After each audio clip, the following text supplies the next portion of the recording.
Good morning प्यारे बच्चों। आप आप सबका हम आपकी हिंदी क्लास में बहुत बहुत स्वागत करती हूँ। मैं बड़ूजा तारकेश्वरी बड़ूजा। तो आज हम देखने वाले हिंदी लोक भारती 9वीं कक्षा जो किताबें पढ़ते हैं, किताबें के कहानी जो गुलजार जी बता रहे हैं वो हम पिछले सेशन में पढ़ चुके थे थोड़ा सा। तो आज हम उसके आगे से पढ़ते हैं। तो पिछले सेशन में आपको मैं बताती हूँ, थोड़ा सा रिवाइज करवाती हूँ।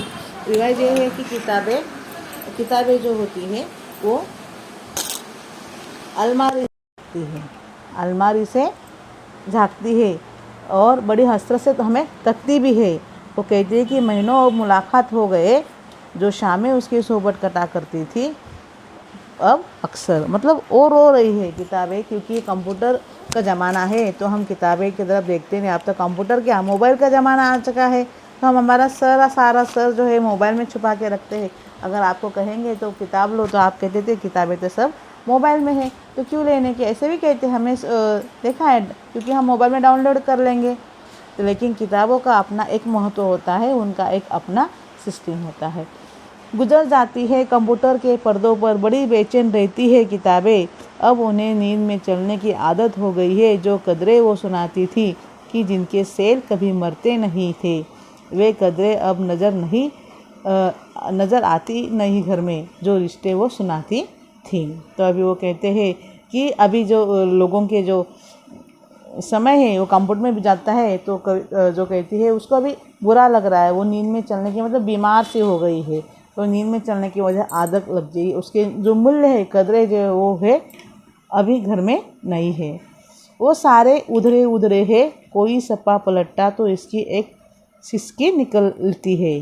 कई लफ्ज़ों के मानी गिर पड़े हैं, बिना पत्तों के सूखे ढूंढ लगते हैं वो सब अल्फाज जिन पर अब कोई मानी नहीं उगती। तो कहते हैं कि सारे जो है सब कुछ बिखरा हुआ है, कोई सपा हम पलटते हैं तो रोने लगता है, उसके मुंह से सिसकी निकलती है। रोने, सिसकी मतलब क्या, जब बाद में रोने के बाद जो हम सांस लेते हैं ना, वो उसे कहते हैं सिसकी, खुसक खुसक के जो रोना होता है उस तरह से। और सारे जो अल्फाज है, जो शब्द है, वो हमें सूखे टुंड जैसे लगते हैं, मतलब सूखे पत्तों जैसे। कोई पेड़ अगर उसके पत्ता नहीं रहा तो वो जो पेड़ है एकदम सूखा सा लगता है ना, इस तरह से। जुबा पर जो जायका आता था सपा पलटने का, अब उंगली से क्लिक करने से बस झपकी गुजरती है। बहुत कुछ तय बतय खुलता चला जाता है, पर्दों पर किताबों से जो राब्ता था कट गया है।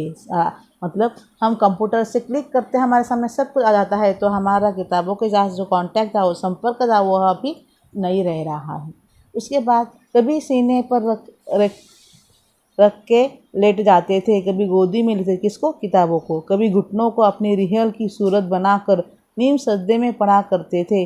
छूते थे जब्बी से, जब्बी मतलब माथे से। हम अगर नीम सजदे में, नीम मतलब आधे माथे से टेके हुए पढ़ते हैं और अपने माथे से उसको चूम लेते हैं तो उसे जब्बी से कहते हैं। वे सारा इल्म तो मिलता रहेगा आइंदा भी, मगर वो जो किताबें में मिला करते थे सूखे फूल और महके हुए रुखे, किताबें गिराने उठाने के बहाने रिश्ते बनते थे, उनका क्या होगा, वो शायद अब नहीं होंगे। तो इस तरह से हमारा जो लास्ट वाला जो हमने सब पढ़ चुके थे, सिर्फ हमें वो जो है वर्कबुक का देखना था, तो वही हम अभी देखते हैं वर्कबुक का। ठीक है, तो हम वर्कबुक के ऊपर हम चले जाते हैं, वर्कबुक हम देखते हैं। तो आप अपने अपनी वर्कबुक खोलिए, मैं आपको पेज नंबर बताती हूँ, वहाँ पे हम जाएंगे और देखेंगे एक्सप्लेनेशन। देखिए पेज नंबर 36, एक दिखा, पेज नंबर 36 जो है वो हम अभी देखते हैं। हमने तो किताब पोएम अभी पढ़ी, तो डायरेक्टली हम आकलन कृति भी जाएंगे। पहला क्वेश्चन जो है वो है संजाल कृति, संजाल पूर्ण कीजिए। कभी किताबें यहाँ रखते थे, सीने पे, गोदी पे, घुटनों पर, माथे पर, से लगा के देखो यहाँ पे, कभी सीने पे, कभी गोदी में, ऊपर है, हाँ, कभी अपने घुटनों को रिहल बनाकर, और नीम सब्जे में जब्बी से मतलब माथे पे लगाते। पद्यांश में आए शरीर के अंग, छाती, गोदी, घुटना, माथा अपने आप आ गया। उसके बाद पद्यांश में आया ग्रंथ रखकर पढ़ने का साधन, रिहल, तो वो भी हमने समझा है। पद्यांश में आया एक प्रसिद्ध पेड़ का नाम, क्या, नीम सजदे में। इसके बाद जो है आगे का क्वेश्चन जो है, पुस्तकों में कभी कभी ये मिला करते थे, रुके हुए फूल और रुक के मतलब पत्र छोटा सा, जिनके द्वारा संबंध जुड़ जाते हैं। किताबें गिरना, किताबें उठाना। आगे देखिए, पद्यांश के प्रयुक्त निम्नलिखित उर्दू शब्द। इस पद्यांश में बहुत सारे उर्दू शब्द है, हाँ, उनका अर्थ हमें लिखना है। नीम सजदे, आधा माथा टेकने की स्थिति। इल्म, ज्ञान। आइंदा, आज भी मतलब भविष्य में भी, मतलब आगे भी। और आगे जो है पद्यांश में आरंभ वाली पंक्तियों का सरल अर्थ लिखिए। मैं आरंभ वाली पंक्तियों का नहीं, हमें पद्यांश का पूरा अर्थ लिखना है। पद्यांश का सरल अर्थ लिखिए। तो मैंने यहाँ पे जो यही है, इसका ही अर्थ जो हमने कल देखा था, आज भी देखा, फिर भी मैं आपको एक बार पढ़ के सुनाती हूँ।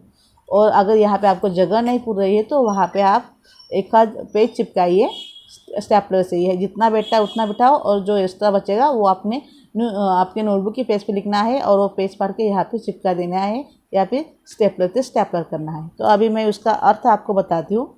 देखिए, कवि गुलजार मनुष्य और किताबों का वर्णन करते हुए कहते हैं कि हमारी सहचरी हमारी सहगामिनी थी। किताबें जो थी हमारी सहचरी थी, जिन्हें हम सीने पर रखकर लेट जाते थे। कभी अपने घुटनों को रिहल की सूरत बनाकर किताबें पढ़ने का आनंद लेते थे।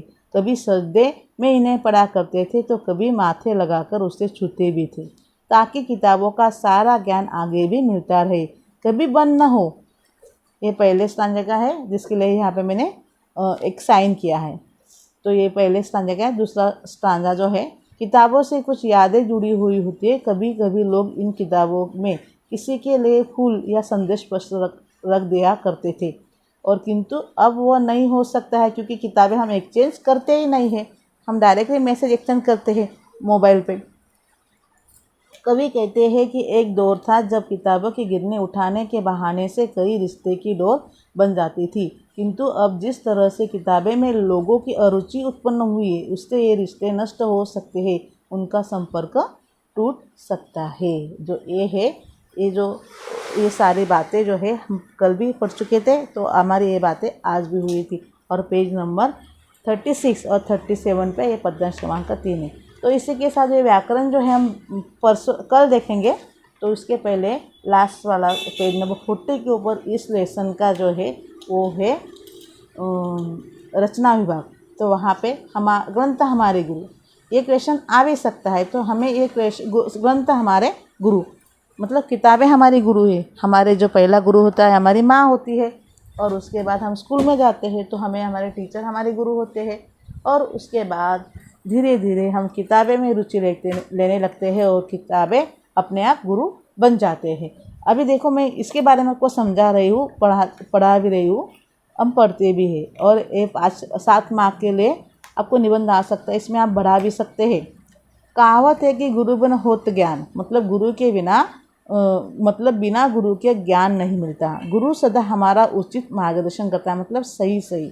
गुरु की महिमा सभी लोग स्वीकार करते हैं। ग्रंथों में ज्ञान का भंडार होता है।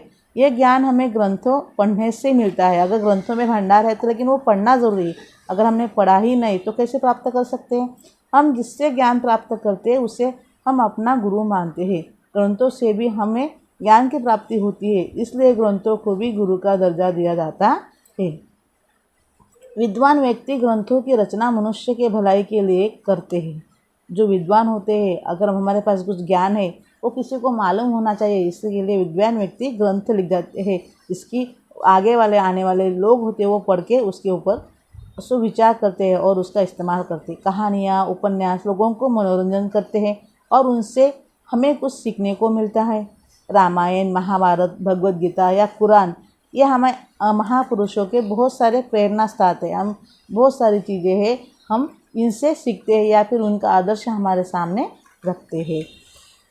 गुरु सर्वत्र उपलब्ध नहीं होते हैं, बराबर है ना। सबको हर वक्त गुरु हमारे साथ नहीं रहते, इसलिए सदग्रंथ गुरु की कभी पूर्ति करते हैं। सदग्रंथ गुरु की कमी को पूर्ति करते हैं, मतलब पूरा करते हैं। ग्रंथों में गुरु के सारे गुण विद्यमान होते हैं। जिस तरह गुरु किसी के साथ भेदभाव नहीं करते, अपना सारा ज्ञान विश्व को प्रदान कर खुश होते हैं, उसी तरह ग्रंथ भी बिना भेदभाव के से अपना सब कुछ पाठक को प्रदान कर देते हैं। इसलिए ग्रंथ हमारे गुरु है। जैसे कि गुरु जो होता है उसके पास कोई छोटा बड़ा या फिर प्यारा अनप्यार, ऐसा नहीं होता है। सब उसके साथ एक जैसे ही होते हैं। उसी तरह ये जो ग्रंथ होते हैं वो सबको बराबर से ज्ञान प्राप्त कर देते हैं। बस इतना ही कि हमें जो ज्ञान ग्रंथ में वो पढ़ने की चाहत होनी चाहिए। तो हमारे जो आज का हम इतना ही देखने वाले हैं। कल हम इस पोएम का ग्रामर पार्ट देखने वाले हैं। तो बच्चों, आपको समझ में आ रहा है नहीं आ रहा है, आप अपने कमेंट्स में कोई समझ में नहीं आ रही तो बता सकते हो। और वीडियो अच्छी लगती है, ज़रा सा भी इसका आपको फ़ायदा हो रहा है तो चैनल को सब्सक्राइब कीजिए। उसको आपको जब भी वीडियो बनेगी तो आपको तुरंत पता चलेगा। और सारी वीडियो मेरी सारी वीडियो आपको ये जगह देखने को मिलेगी, तो आपको भविष्य में पढ़ाई के लिए उसकी मदद हो सकती है। तो इस चैनल को लाइक कीजिए, शेयर कीजिए और सब्सक्राइब भी कीजिए। ठीक है, हैव अ गुड डे।